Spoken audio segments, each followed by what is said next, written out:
Boom, boom.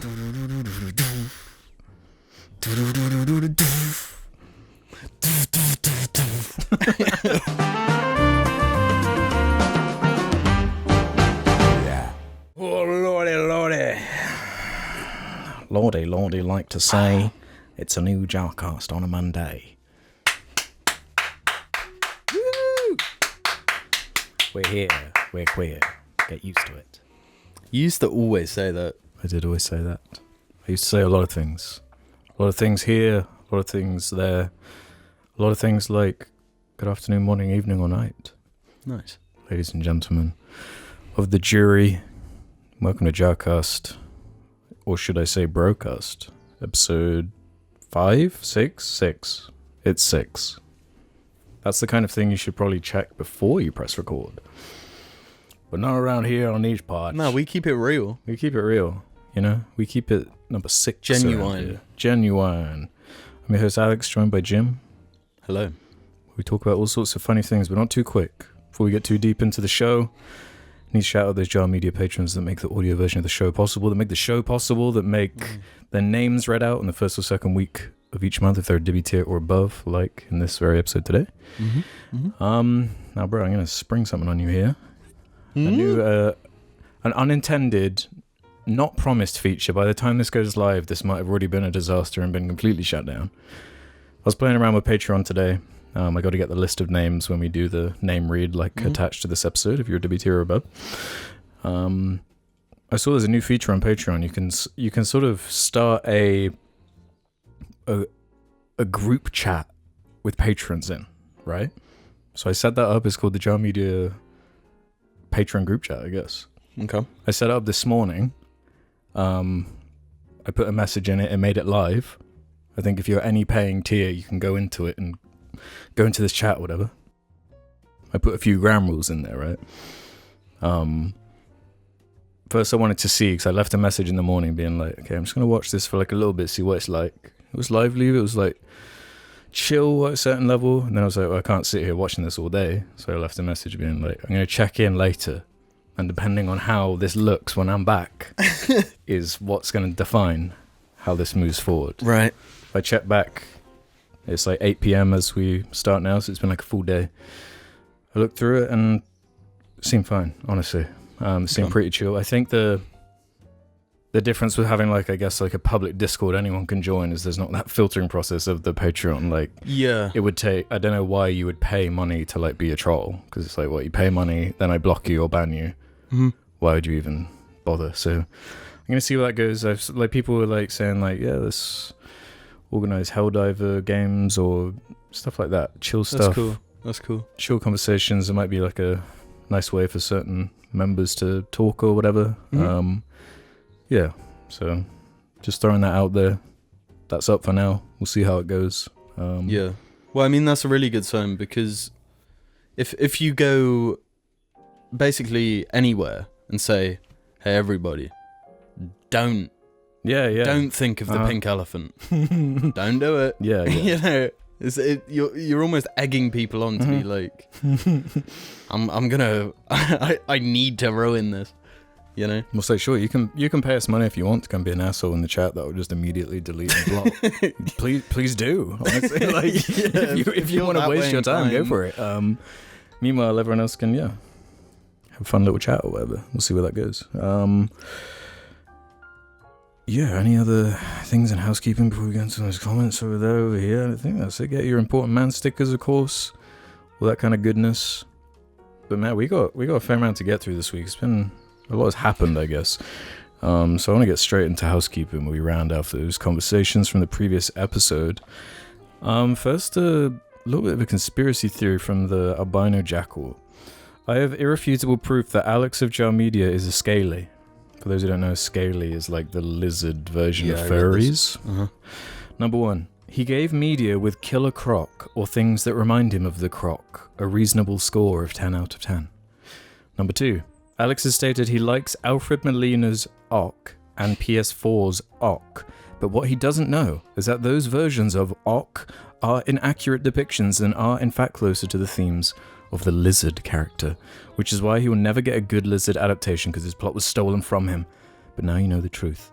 That means that Alex is secretly a lizard fan, he just didn't know it. Number 3. Every time Alex talks about Godzilla, the Godzilla and Kong movies, he always mentions Godzilla's dingle, slang for penis. Suspicious. No, I thought a dingle's like a piece of poop. That was the joke. Yeah, right. I wasn't saying like, yeah, Kong and cock. It was supposed to be like Kong and poo. That was the... Yeah, what? who thinks dingle means penis? I know, clearly this guy, the Lego Stormtrooper, sorry, the Lego Clone Trooper helmet. Number 4, as we all know, Alex was almost a paleontologist and even discovered the iconic Clytitosaurus, the one dinosaur the Jurassic World franchise is too scared to use. Dinosaurs are not reptiles, but they were presented as such back in the day. Thoughts? I can see the line of thinking you're going down, but I gotta say, these are just coincidences. You gotta remember with me, normally, instead of like Occam's razor, you know, where it's like the most obvious, least complicated answer is often the correct one. With me, it's the humor. The humor. Killer Croc is objectively funny. Yeah. He's called Killer Croc. Yeah. He's always stood out to me. Like, even with how scary he is in that first Arkham game, he's still called Killer Croc, and it's still funny. As far as me liking Doc Ock, he's cool. Yeah, I mean, they do we need to like break this down? Do we really need to get on the scaly defense force? Like, like how so? Like we need to prove that you're not scaly. Because I right. mean, yeah. I see what you're saying. Like, do you feel like I've been slandered? Like, we got to make a whole episode about or this. exposed? Oh, exposed. I see. Well, I was telling you about. I'm not going to spoil anything, but I've been reading Invincible, and there's a character. Yeah, your favorite. Which is probably going to create a lot of scalies when it gets to that point. Okay. Did it have you on the verge?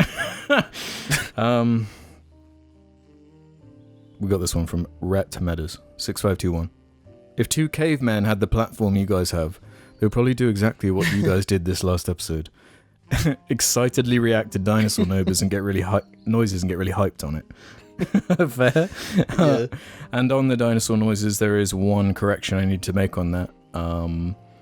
When talking about the flying ones, the Quetzalcoatl's, I made some comment. Oh yeah, there'd be flocks of these or whatever. Misspoke. These things are enormous. They are just so big. How big? So they wouldn't be in flocks. I'm pretty sure they could like look like a T-Rex in the eye type big. We're talking like that kind of scale. What, when they're like stood? Because obviously if they like fly Yeah. If they were like stood... Yeah, well, but instead of me just speculating, I'll show you an image. Dude, that's... And they could fly? Yes. We're going back into like the caveman thing. Yeah. Like, that's insane. It's taken me a little second because I've got to somehow spell Quetzalcoatl. I can hardly say it, let alone... I mean, I've never heard that term before, but... Yeah, here we go. On the Dinopedia fandom wiki. Oh, yeah, don't you remember, like, this is like a really old jar memory, actually. I brought these things up because I discovered them with the images of them, like, walking around like giraffes, like, just picking stuff up. But what's he holding? One of those long neck ones? That would be like a baby one, yeah. Okay. There we go. So a 10-meter wingspan. There's a human for...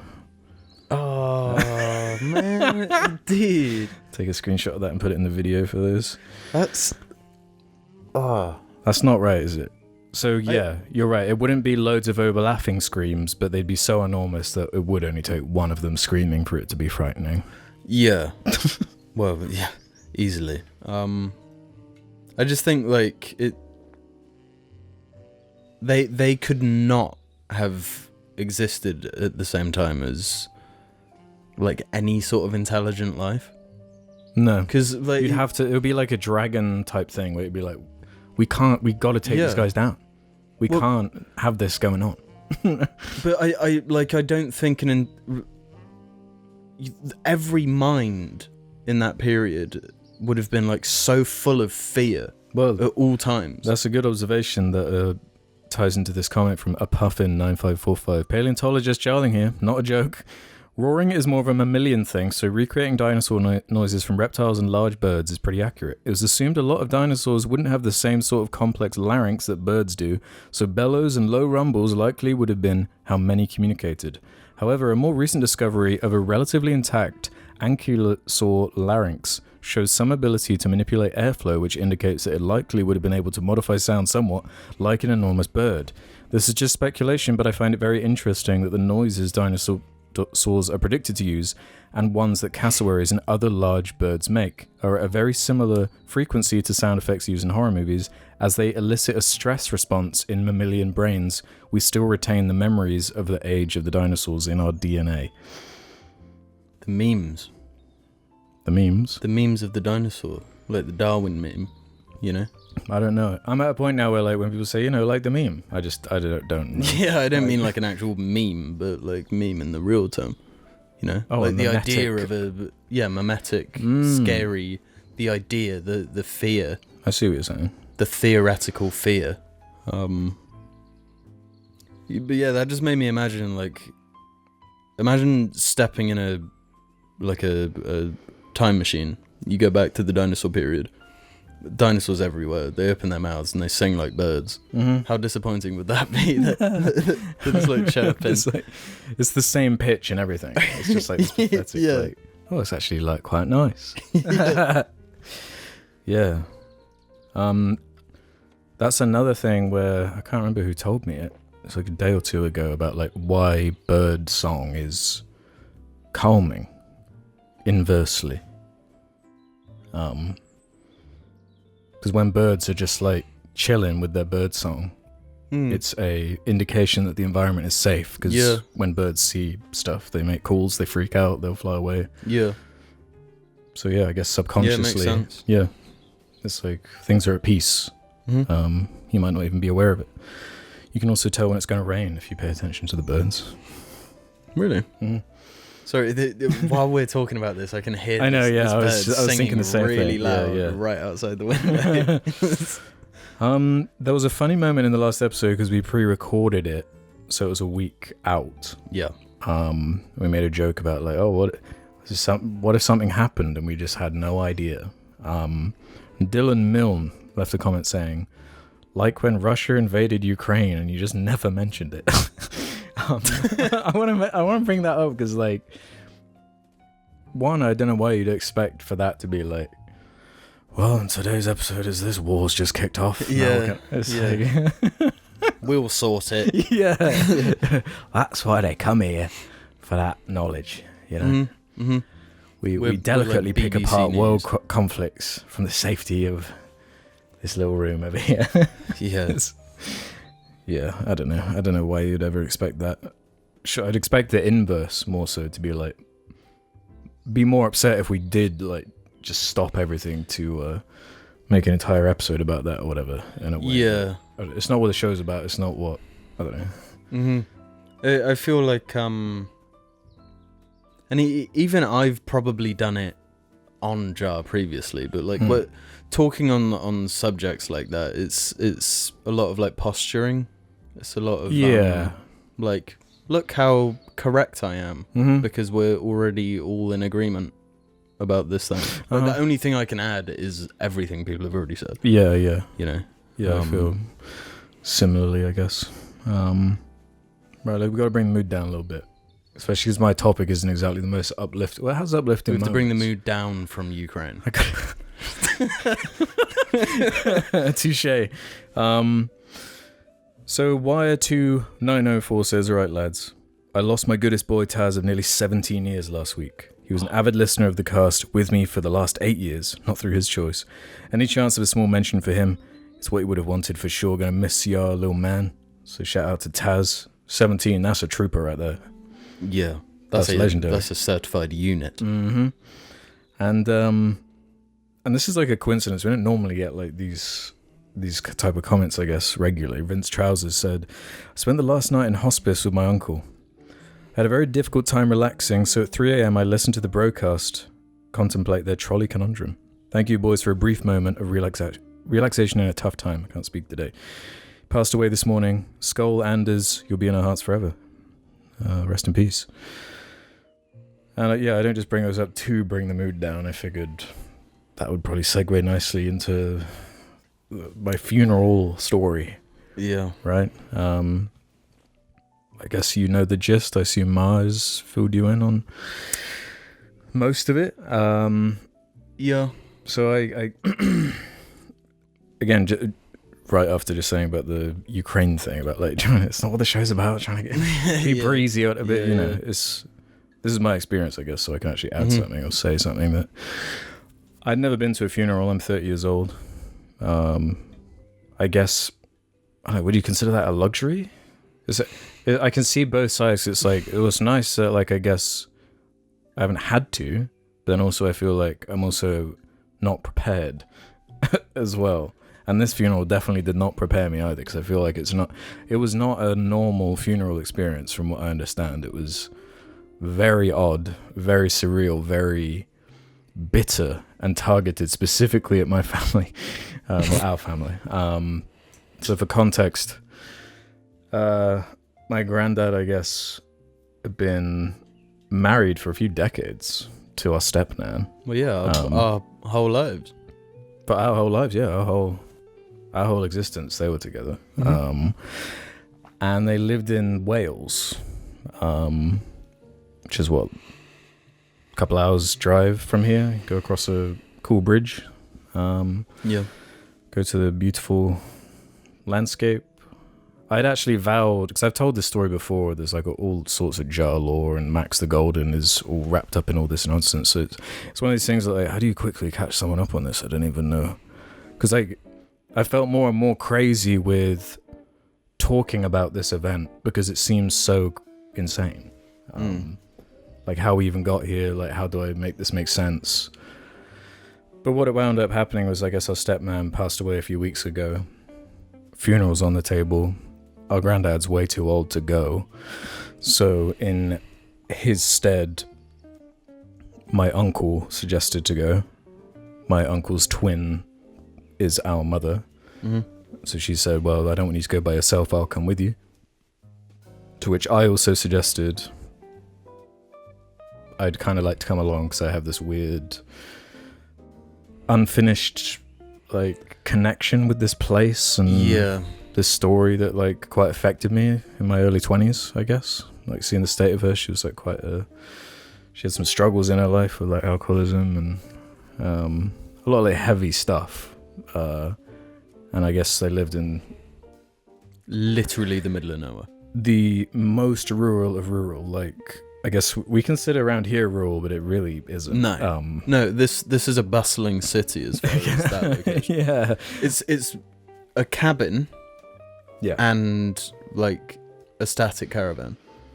Yeah, that's the settlement. So yeah, my granddad, I guess, kind of married into a Welsh farmer family. They all hate him. He hated them. He was always like anti-Wales and was like kind of an asshole, created all this friction with them. There's all this stuff, all this lore that we don't know. Our generation don't know. We missed it. We weren't there for it. No. They have like all this bitterness towards our family because when the situation reached a peak when I got Max that time, where he was in a state, he was overweight, he wasn't being brushed, he was a mess. The same was said for our stepnan and granddad at the time. So we went and took him out of the situation so she could get some help or whatever. But her side of the family interpreted that as our family abandoning stepnan, heightening all this, like, I don't know. They just interpreted everything in the worst way possible, even though it's a really like childish. They're the reason they wouldn't let her leave. They wouldn't let her go and live near our grandfather. Yeah. And I know, like, obviously I'm biased, I guess, if we're talking like these sides or whatnot. But I feel fairly impartial because it's like, I'm not just inherently taking my granddad's side. Like, if he was, I've heard like stories about like how he's conducted himself or whatever. I can understand that to a certain degree, but if a funeral isn't a place where you can set aside like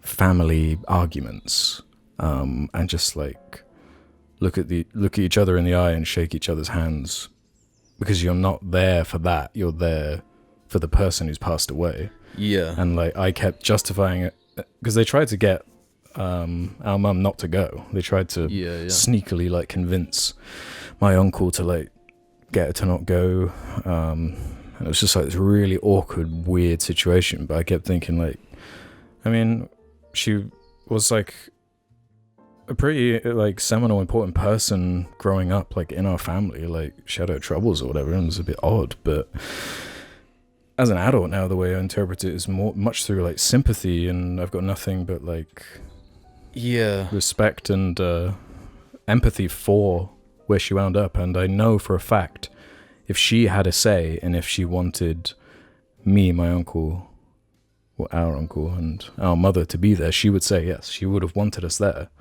And there's no doubt in my mind about that. So I don't feel like it was like out of line to like show up or whatever. So they were married for decades. But it gets to the part with the, what do they call it? The obituary. They go through like the life. Someone in the family writes something about the person, and then the priest or whoever reads. I don't know. You can go up if you want. You can have the priest read it, or whoever, the clergyman. I don't fucking know. I'm not religious. But basically, they read off this thing about like her life, and in the speech, they erased the entire part with my granddad. They didn't reference him once. They went through like her timeline of her life up until the point where she met my granddad, then skipped decades later, and literally just like next sentence was, and she had a lovely golden retriever called Max. And it was like, it was quite a weird, surreal first funeral experience, if I'm being honest, bro. And especially as we were leaving, there was like a crowd of people, and the immediate family members, so our stepnan's brother and his wife and son were like there, like shaking people's hands and like saying goodbye as people were going through. And us three, I link eyes with this guy Tom, the one who promised to look after Max, the one who stayed with us in Jersey when we lived there. Our granddad and her brought him over, and he's like been with us, known him since he was like a little kid. I link eyes with him. He recognizes who I am. He turns back into the crowd. Then we have to do the walk of shame through this like horde of people who all are indirectly directing us by like intentionally blanking us as we walk through this horde of people who all hate our asses. And yeah, we do the walk of shame to the car, and it was fucking brutal. Yeah, and then it was like a 20-minute drive to the crematorium, which was like literally 5 minutes. It was so fucking weird, the whole thing. And they all like, they kept giving us the evils or whatever. Getting in their black Range Rovers and like staring us down. It was like really weird and juvenile, and like even in death you can't just let her have this, you know, like you gotta make it about you and your shit. Like, very insulting to her, and I'm sad about that for her. And like I had to be in the room when like we got back to my granddad after the whole event was over, and we had to like relay, because we had these conversations of like, what are we gonna tell him that they didn't mention him at her funeral? How do we deliver that fucking blow? And you know, our mum's pretty like direct, so she told him the truth, I guess. He was clearly like bummed by it, but he was also like, what do you really expect? Yeah. So that was, pretty horrible. Yeah, that's not what a funeral is meant to be. No. But that's also what's weird about, like, I don't know, I thought, like, part of the philosophy of being, like, a Christian is, like, believing in these things. Forgiveness and stuff. Yeah, forgiveness and Love thy neighbour. coming together for this ceremony, and it's about the ceremony and about the saying goodbye instead of, I don't know, they're just a strange group. Yeah, for sure. I'm glad I'll never have to interact with any of them again.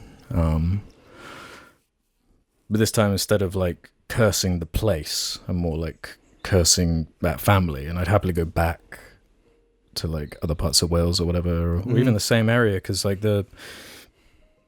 after that brutal funeral, we just happened to be really close to that pub where Max lives. It was like literally like 10 minutes from where the crematorium was, so we went straight from the crematorium to this like pub on the seaside where Max resides, like hoping to like put a little upper at the end of it. And yeah, we rock up, see like golden retriever like signs everywhere or whatever on the entrance, and go in, and there was no one in there because it was like a really random time of day, like midweek, except for like one family that was like in the corner eating a meal with two enormous golden retrievers like lying by them waiting for scraps. One of them was Max. You could tell immediately. Really? Yeah, and that boy is old.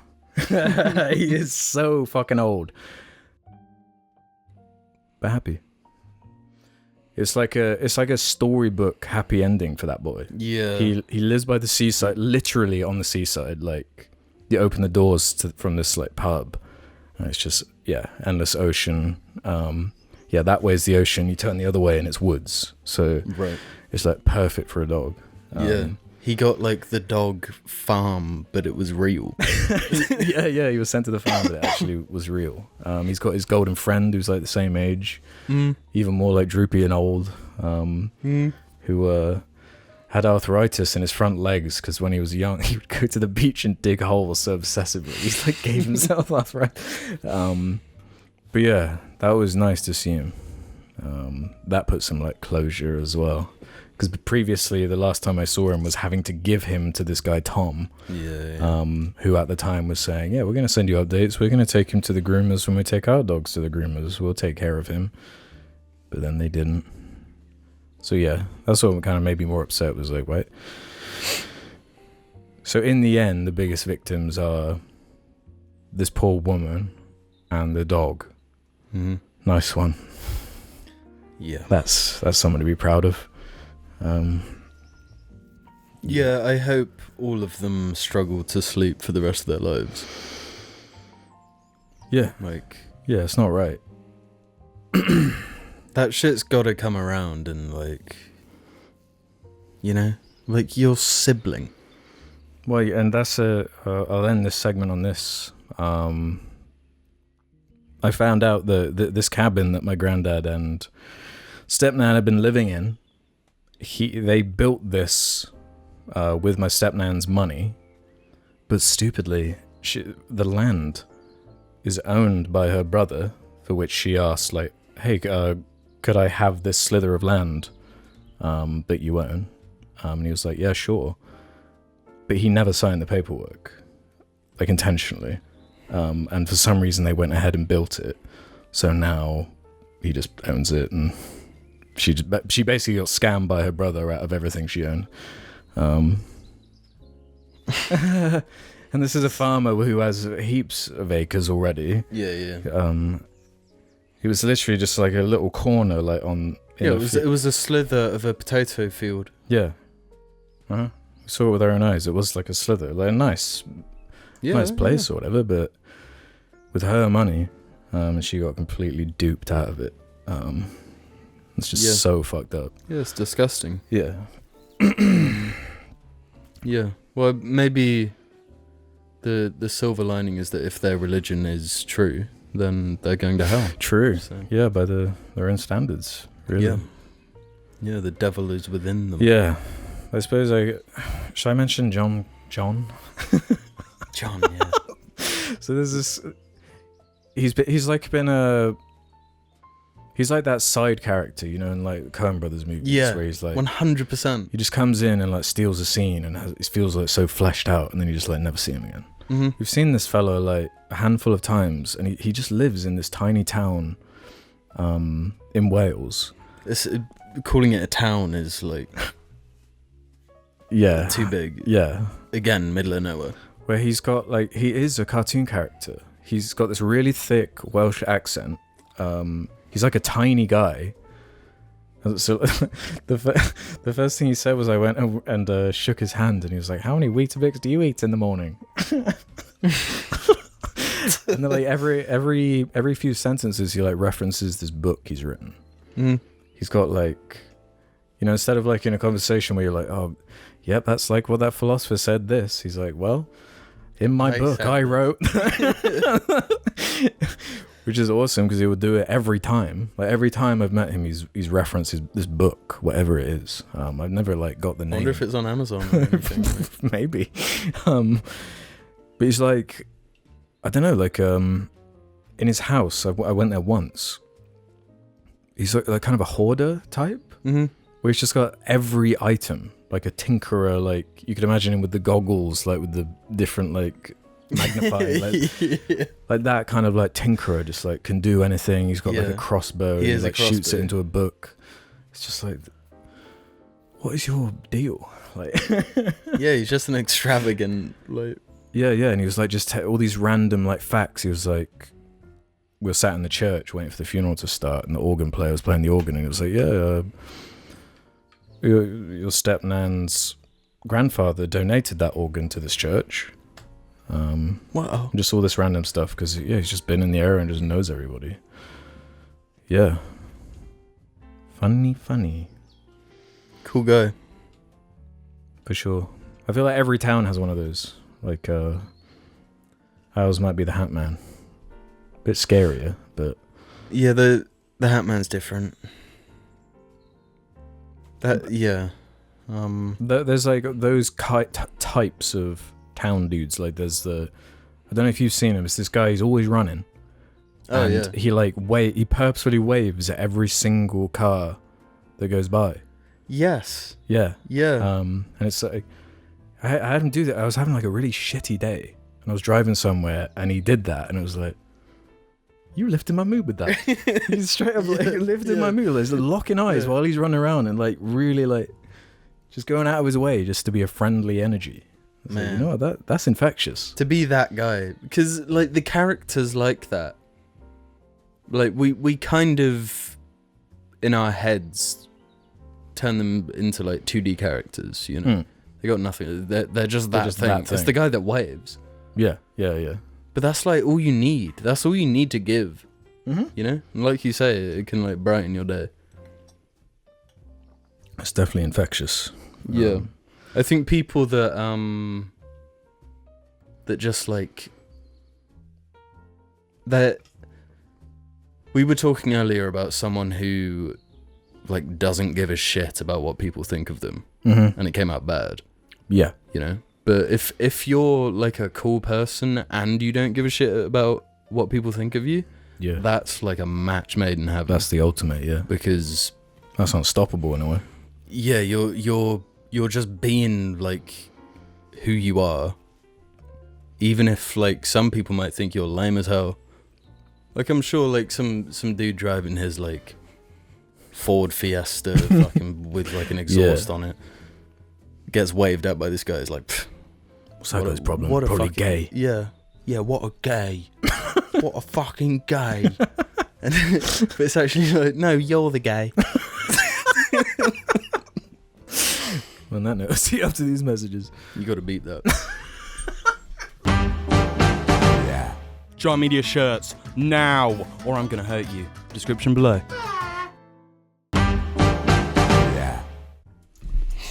I feel like we got like a therapist dynamic going on, you know, with me and looks like I'm holding a mic there. yeah, and I'm like, man, BBL Drizzy really So tell me about these dreams you have.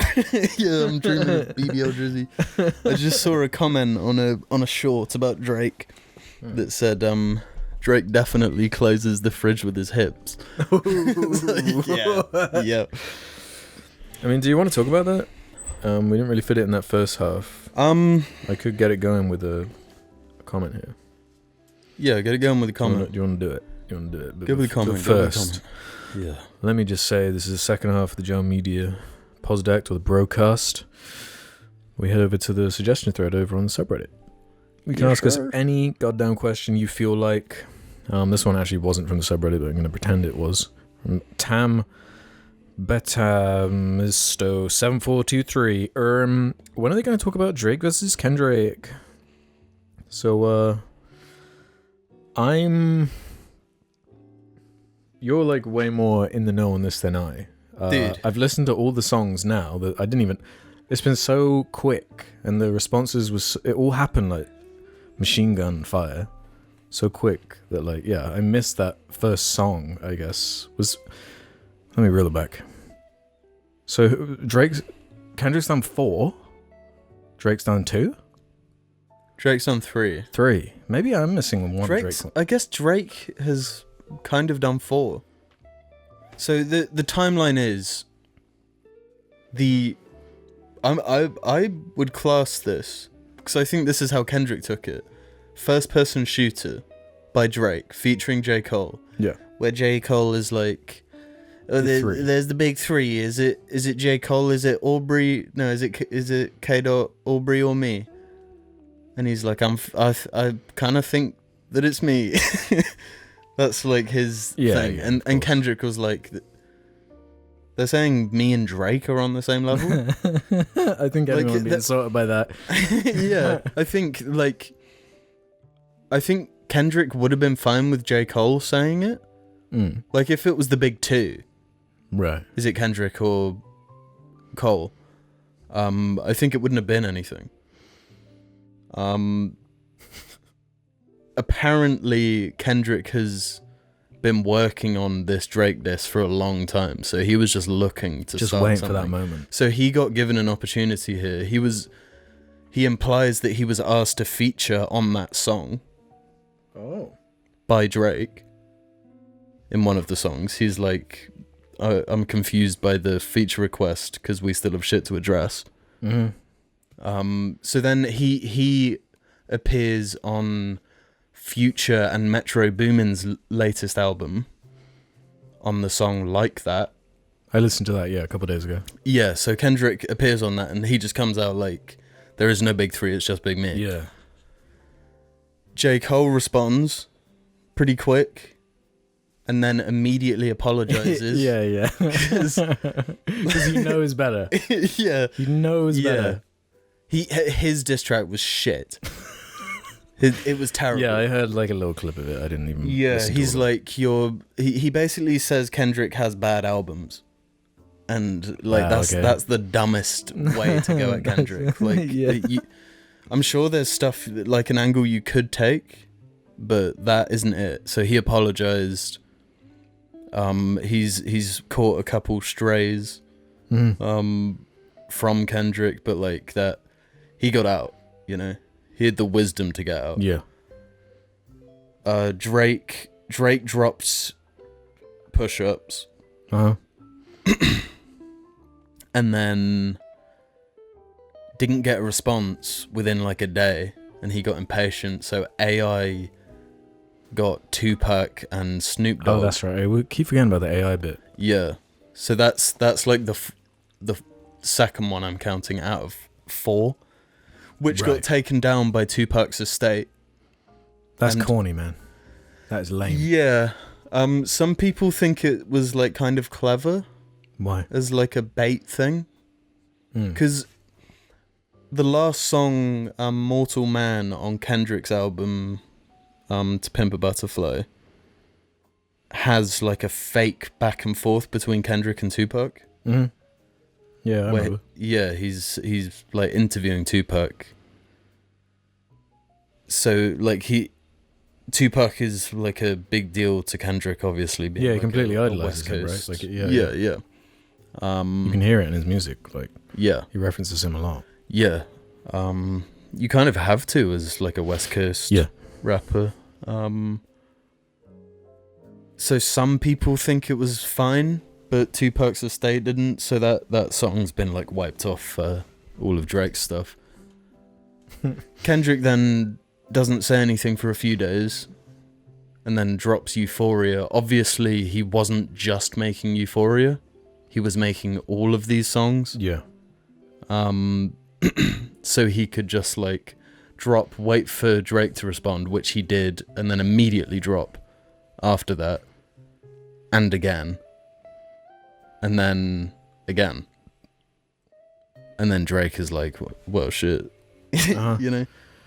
So, this isn't one of those things where it's like an even division of like, I'm team thingy. So, no, everyone is team Kendrick. Yeah. Apart from the most hardcore of hardcore, like Drake faithfuls, who like even the ones that try to like make an argument just make themselves look stupid, because he made himself look stupid with like everything he said. Yeah. There's no way to spin the Drake stuff to make it look good. And like we've been clowning on Drake for years and years and years, and it's like finally someone with the clout and the power in the artistry.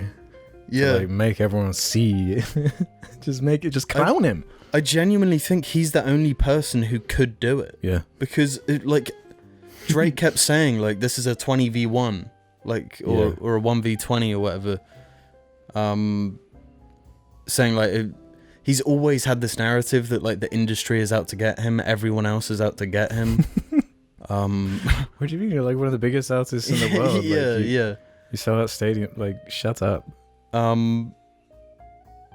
Which, I mean, a lot of other rappers were, like, dropping stuff about him. Which Drake made the mistake of, like, trying to respond to everyone at the same time, not realizing, like, Kendrick... People only give a shit about what Kendrick is saying. They don't care that Rick Ross is calling you a white boy. There's that brutal line, right, in one of the Kendrick ones where he references that 20v1 thing where he's like, 20 ghostwriters. Yeah.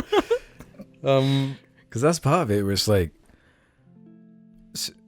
in the Meet the Grahams song, that's like a full narrative. It's like taking different perspectives, addressing different people and being like poetic with it, being artistic with it. There's that side. Then the other ones just have straight up European for A minor. Yeah. It's like, this is brutal, like in the exact way I want to hear. Like, this is crazy. Yeah, and see, the thing is, when I heard Euphoria for the first time, I didn't know what a lot of what he was saying I didn't understand. I wish I was so excited to talk about this, but obviously we'd pre-recorded the previous episode. Yeah. So it would have been the perfect so something big kind did of happen. the peak of the beef. Like, everything's died down now. But just Euphoria has so much to break down. Like do you know the YNW Melly? No, this is what I'm saying. Like, there's so much of it I'm not picking up on. Yeah, because he says, like, I love... I mean, I'm going to butcher this, but he basically says, J. Cole and Drake, I love them to death. In 8 bars, I'll explain what that meant. And then, musically, 8 bars later, he says... If they're not my real friends, then I'm YNW Melly. YNW Melly is currently on death row. He's like a rapper for killing 2 of his friends. Oh. Like he like Kendrick was going in with like the references to everything and like just pure entertainment for people who like know, kind of in the know. Yeah. Like these for open rumors, open secrets. Just having someone like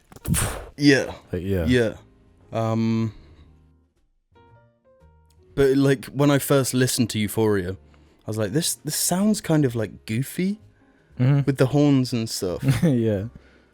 And at first I was like, I don't know if this works as like a diss. It's too like fun. And then I couldn't stop listening to it. And I was like, okay, he's made like a good song. Yeah. And then I started like reading the lyrics, and it was like, that's what changes it, because I listened to it and was like, this is cool, but you have to read it to get the full. Yeah. You absolutely have to. That's where most of the genius is in my mind. It's like, just what you're hiding in the wordplay you're getting in there. It's the entendres, like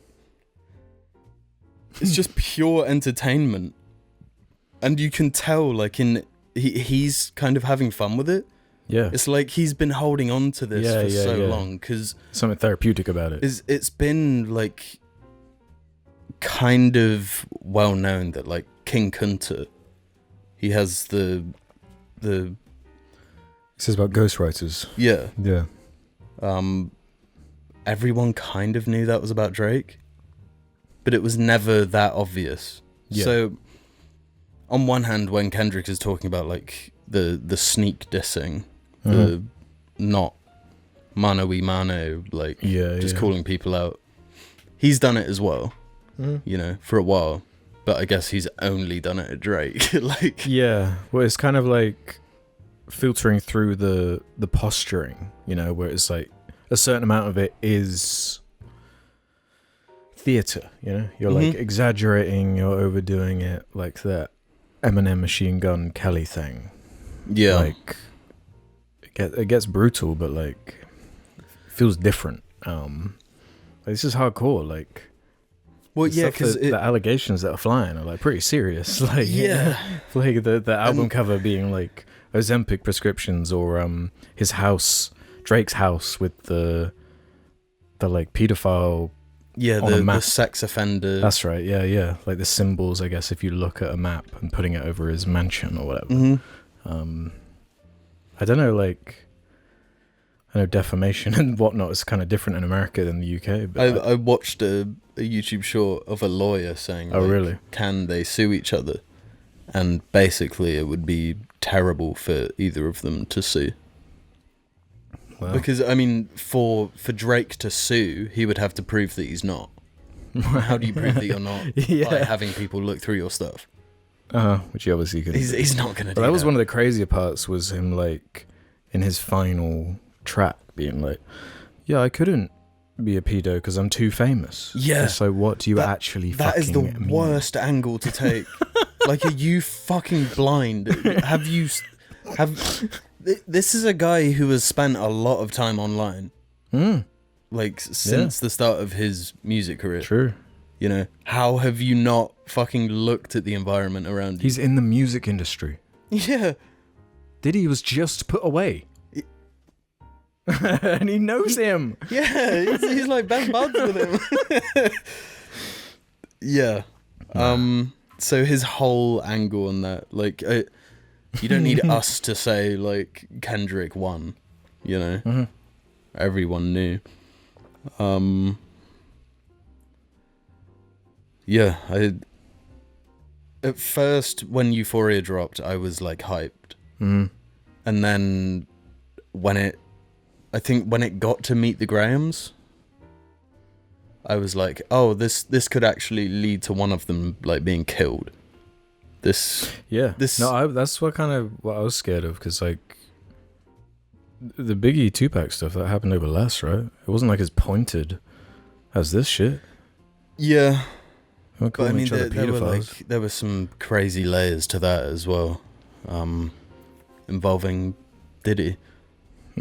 So yeah, I definitely don't know the full context there. Yeah, but, I don't think anyone does. But people have died over less, I guess, is the point. And it's like, yeah, you say it's kind of moved on, and you have, but like, people are still talking about it. Like, the memes are heavy, and that's kind of where I'm curious, is like, does this actually affect anything? And I'm most curious of, like, does this change Drake's optics at all? Because this is nothing but good for Kendrick, in my opinion, especially with this rumored album that's coming out. Nothing but good for him, and it'll probably boost it even more with all this free promotion. I think the only question is the allegations Drake made towards Kendrick, and if he'll, like, which address... was what, like him beating his wife and his wife cheating on him or something? Yeah. Something like this. Yeah, I think even then, like, the the wife cheating thing doesn't really matter. Well, it's kind of even it's just not on the same level, is it? Like no, but like I think that the thing that Kendrick maybe needs to address is the accusation of like domestic assault. He's addressed tough topics before. I could see maybe doing something like that in the future. But it's based on nothing. Like the thing with Kendrick is that he's kind of just said what people have been saying about Drake for a long ass time. Yeah. Like if you've been like in the right corners of online discourse, you've heard all of these things about Drake before. And something's happened the past few years where he did start being clowned more, and it was like, I bet Drake sleeps like that's been a meme for like a while, and like the corny. But like, if he ran with that, then cool. Again, it's what Kendrick was saying. It was like I like Drake with the melodies. I don't like when he act tough. Like it is weird. It doesn't work. Yeah. Why are you doing it? And then when Kendrick breaks it down to being like you're kind of leeching on a culture that isn't yours, and like an aesthetic that you're like hijacking. And you use it to get money, and then you drop it when it suits as you. The wind changes. Yeah, and he's done it with UK like grime. True. Yeah. I did find that weird. He just like absorbs something. That strikes me. Yeah, it's like the social climber. Like just it's all about clout. It's all about just like I haven't tapped that vein for that audience yet. Let's go do that while it's relevant right now. And then we can just switch to whatever it is the next year or whatever, you know? Yeah. And I guess that's why I was so there for it. It was quite a big like pop culture moment, really. It's huge. Like, I feel. Do you know about the Pusha T and Drake beef? Nope. Because that Pusha T is the one who revealed Adonis, Drake's son. Oh, okay. That's why he's referenced in Euphoria, because Pusha T, over the same beat as Jay-Z's Story of OJ. Oh, really? Did a diss track at Drake about his son that nobody knew about at the time. And then after Pusha T, then Drake released like a PR statement saying like, Pusha T went too far, the beef's over, like come on guys, you can't be doing this. And everyone was like disappointed. It was like the lamest end, and Pusha T stomped him. He probably and then cease and desist. Yeah. And then Drake started becoming a dad, so like that's terrible optics. But also like that didn't end his career. No. You know, if that didn't, I thought he kind of leaned into it and embraced it. Like the Certified Lover Boy album cover is like loads of pregnant women. So surely, like I'd assume like there's only one secret child. Like that would be more shocking that there is only one. To be honest. Yeah. Especially with the hot sauce in the condom thing that everyone knows about. Yeah. Like, yeah. Everyone knows these things. So whether Drake lied about this daughter of his that Kendrick got from one of his crew that was a lie. He like thought he was playing 4D chess, but it's actually like 2D people chess. Heard it. It's 1D chess. People heard it and they were like 0D. People were like, oh, not again. Yeah. And then he released his thing, and if you'd planned all this, you would have had that ready. You know, Kendrick dropped literally 20 minutes after Drake. So it should have just been... Yeah, it should have been bam, bam, bam. Yeah. You know? And then I could see people saying, okay, Kendrick got played. But it was 2 days. It was 2 days until Drake responded. And the response was like this tepid, like limp. Yeah. It's like He sounds tired. He sounds defeated. Like he hasn't been able to sleep because his phone's been I'll tell you what up. though, not to give Drake credit because he doesn't deserve it, but it's the best Drake has been in years. Oh god. Yeah. Like, by far. Like listening to this, it's like, wow, I can at least get to the end of this where like I've tried with like some of his recent stuff, like tried to listen to like one song and I'm like, this is just unbearable. Dude, I've given Drake chances. I've like gone on the last like 30 albums that he released within a year. Like That's I'll go on every single one of them and be like, let's give this a go. Go on the first song, can't finish it, and then I'm like, no. Yeah, because Kendrick is so right. I don't know, I can't remember which one it's on where he says you've got no classics. You don't have a classic. Yeah. And it's so He's so got Hotline right. Blue. That's not an album though, yeah? That'd be a single. Yeah. He's got no classic album. No. Yeah. Yeah, he got So true. in the court of public opinion, no matter what's true or false, Kendrick made the songs that people are going to be listening to for like a long ass time. Yeah, because like there's the whole gambit too. Because I like the weird, like kind of scary, atmospheric narrative thing in Meet the Grahams, but then it's more like dancey, kind of like, oh, you can't stop moving with these other ones. Yeah, Like he's calling him like the worst shit in the world, but like you can't stop moving because it's so tight. He's got this energy with it as well. Yeah. He's like, it's like he's been bottled up. He's the shaken Pepsi. Yeah. And he's just been sat there for ages. It's like, Just this take release the of lid tension. off. Yeah. Yeah. Yeah, it's so much fun. Yeah. So hopefully that means, a Kendrick album would be real nice in a couple months. I'd be very much down for that. I hope it's in line with it though. I hope it talks about this kind of... Well, you're saying, if it's about the music industry in some way, or about like, this like fame and excess and the posturing and I'd love to see something like that. Yeah. Well, I'll be, if it ain't Dis-a-Pick, twin brother of Piss-a-Dick. We heard stories of how he wanders the Mojave. Can thank Fat Farter 69 for that. Revert to Monkey has this to say, oh no, a trolley is headed towards Jar Jar Binks. You can pull the lever to divert it, killing SpongeBob instead. Whoever survives will become your roommate for the rest of your life.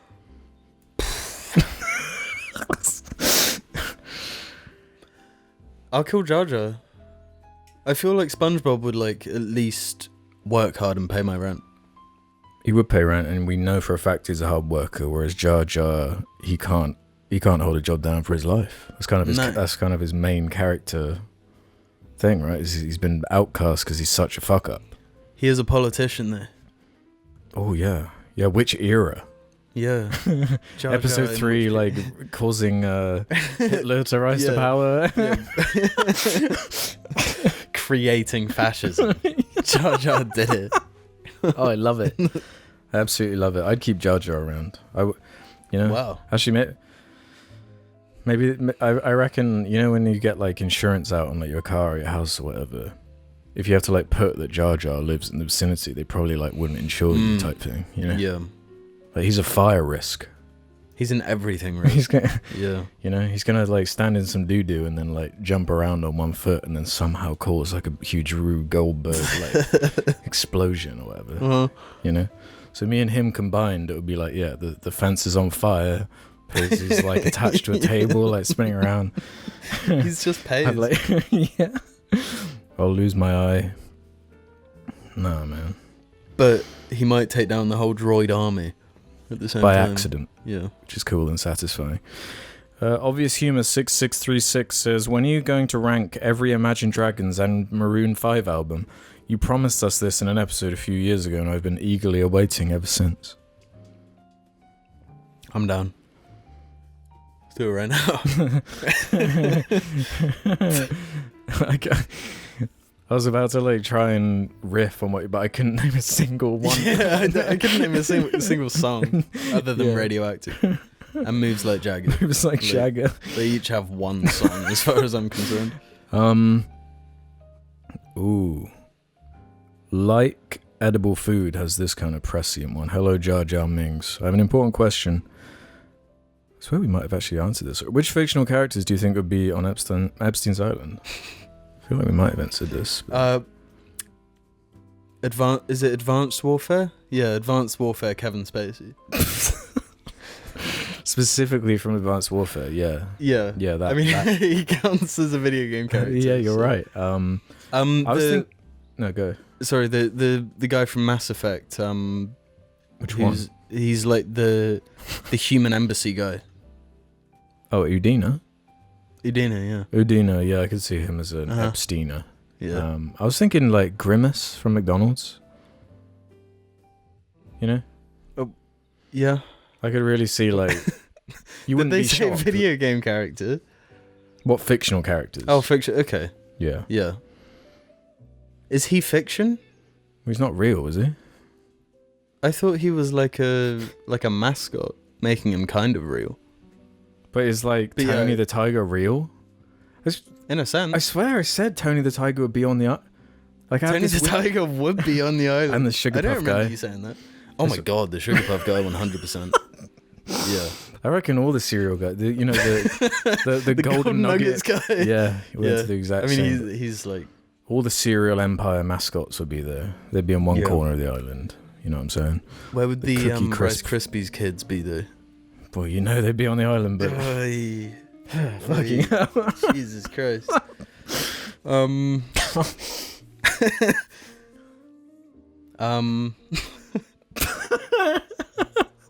Watto, Yeah.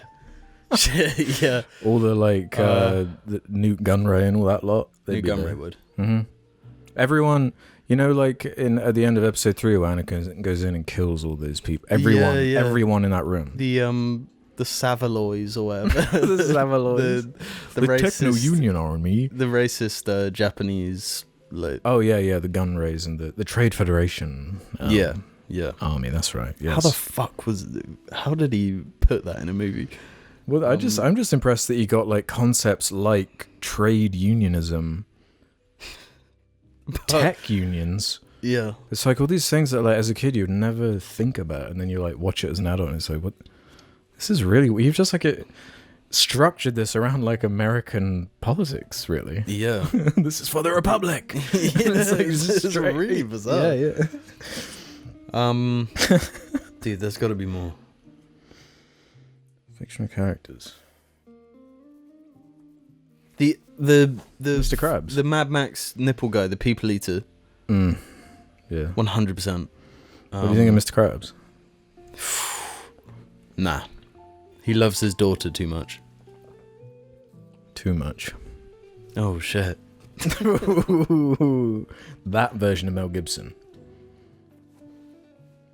This one. He's been. Yeah, that's why we got him pinned up. He's real though. Yeah. Just real Mel Gibson.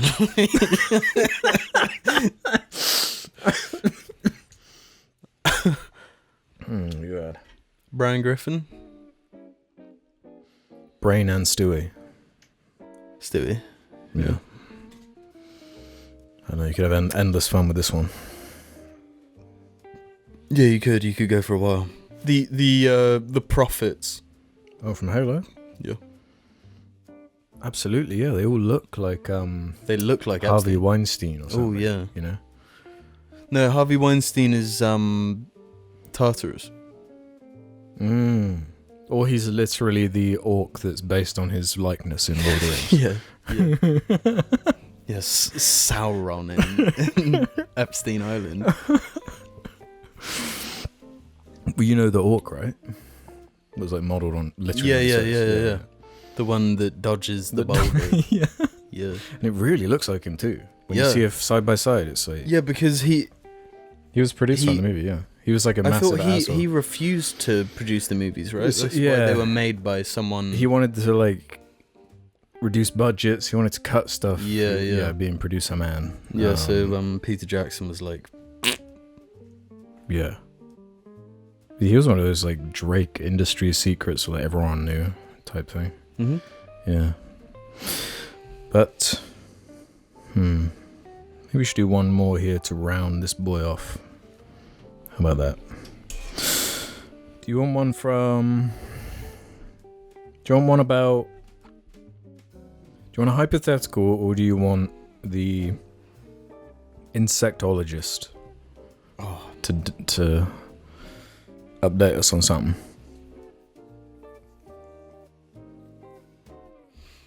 Can we do the Insectologist and then the hypothetical? And if I don't like the hypothetical, it just ends. You can just shut it down. Okay. Yeah. So Tiefling Afria says, I have been summoned. Insectologist JARling here. I'm at college studying entomology. Worms is a colloquial term that describes many different types of animals. However, the worms that people are most familiar with, including earthworms, are the phylum Annelida. On the other hand, insects, mealworms, silkworms, most grubs are in the phylum Arthropoda. The main way to tell between an insect and a worm is the presence of legs and wings. If your creepy crawly has 6 legs and at least 1, but no more than 2 pairs of wings, it's most likely an insect. When it comes to larvae, this might be tricky to deduce, but typically insect larvae have an easily distinguishable head, whereas the bum end and head end of worms looks almost identical. Alex asked an insightful question on the difference between grubs and worms. Grubs, at least from how I've heard the term used, typically refers to the larvae of I'm not very good at Latin, I apologize. Holometabolous insects. Insects that undergo metamorphosis, particularly fly, beetle, and butterfly and moth larvae. For example, the tequila worm, described in the previous episode, is a moth larva. Overall, the term worm, grub, and slimer are mostly colloquial, meaning they're used pretty casually and can refer to lots of creepy crawlies. Hope this helps. #cool, #orange-poop, #love, #yay. Oh, and maggots are fly larvae. I knew that last bit. Is it larva or larvae? I just started saying larvae, and I feel like you gotta commit. LARVAE? Yeah. Larvae. It's one larva and multiple larvae. Oh, it's plural. Right? Larvae is like there's a larvae. Do you remember the maggots in the bin? Oh, I do. That was fucking grim. Don't like that. I'm spitting bars.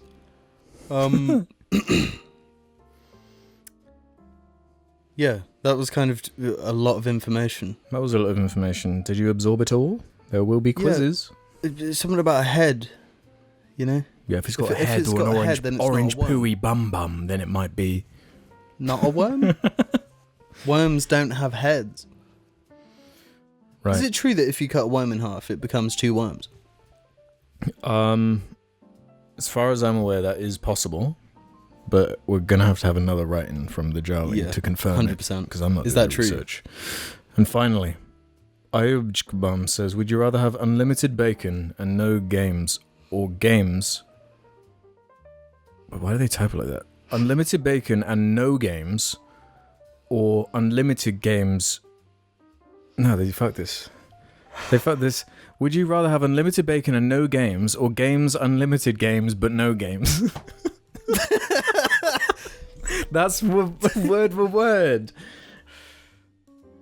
You know what?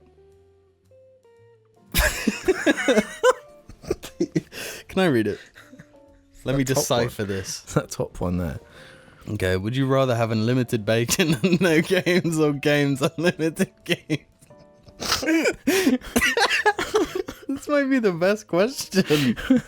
It's got like 9 upvotes, so everyone else is looking at it like, yep, that's the one. Why would you rather have... Would you rather have unlimited bacon and no games or games? Unlimited games, but no games? I feel like we got with that. Yeah. Good ass question. What's your answer? I'm gonna go no games, but as long as there are some unlimited games. So not unlimited bacon. Yeah. With no games. Mm-hmm. Well,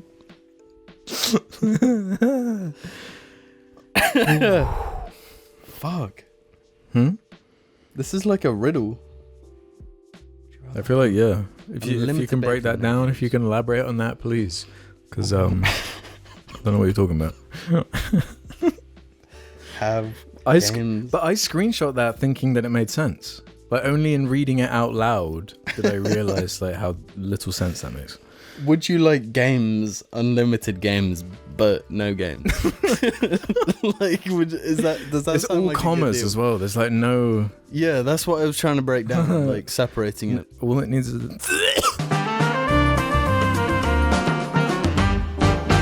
Well, how do we normally start this part? What do we say? What do we do?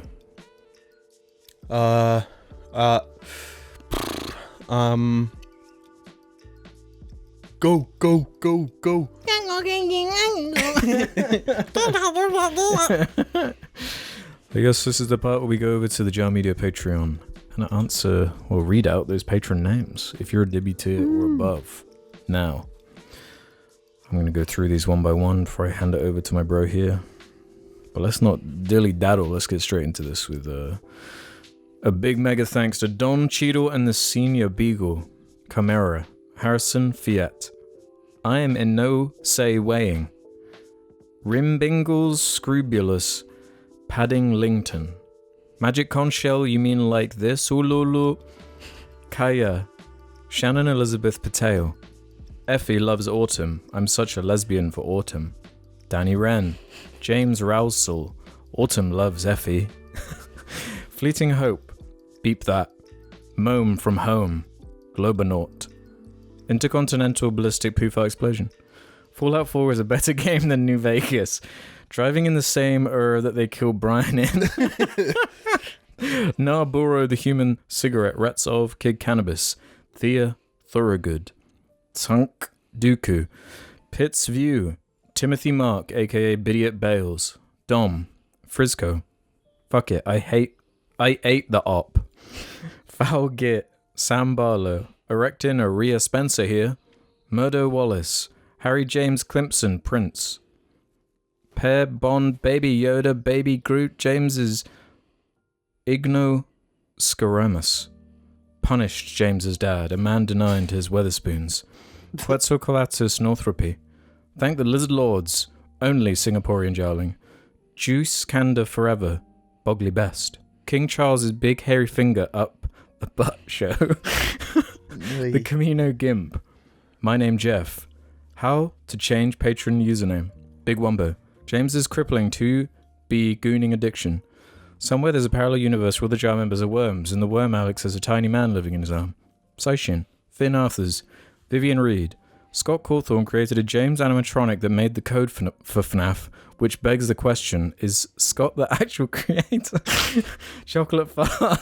Scribble. Bonky. Splink. Skek. Magma Slug. Levy. Pearl Slug. Dr. Deluxo. Shabangu. Oliver Holm, Jambai, Dexter McCall, Gunshi Guna. I love Barbara Bell, she is my queen. LeBron James excited for White Boy Wednesday. Hello friends, Sucky Sucky Dum Dum. Neo Theo, Dobby the House Milf, Zell, and Simon Steele. Here you go, bro. Thank you. Enormous thankies to Around the James a Dad Create. Bullpreet Core. Joku. Shake It Off is the greatest song known to mankind, as in James's version. Venomized Rico Dave Bryan. Krill Muncher. Unwashed Reptile. Manny Sanchez. Lagoon 22. Simsy. 0.6% Japanese JARling. Lawmaster of Fanboy and Chum Chum. Fapping and clapping, it's happening. Lapping up sap that have splat on the mat and the substance is masculine. Mm-hmm. I didn't even have to read half of that. Yeah. It's getting coded in. Yeah. Travis King. Captain Clungehole. Storme supports Nagoya Grampus. The Trail Wee Banana. Grant Connor. Jack Price. Slimy Bill. Humans Born Dookie Fresh. Muad'Dib JARling. Oh yeah. Avi State of Velasca. Callum J. Quick. Gebby. Ganja Satellite. Please redirect my $5 into the Sting Part 4 now. Tonio Swelt. James's mum here. Can you silly boys stop talking about my husband, James's dad?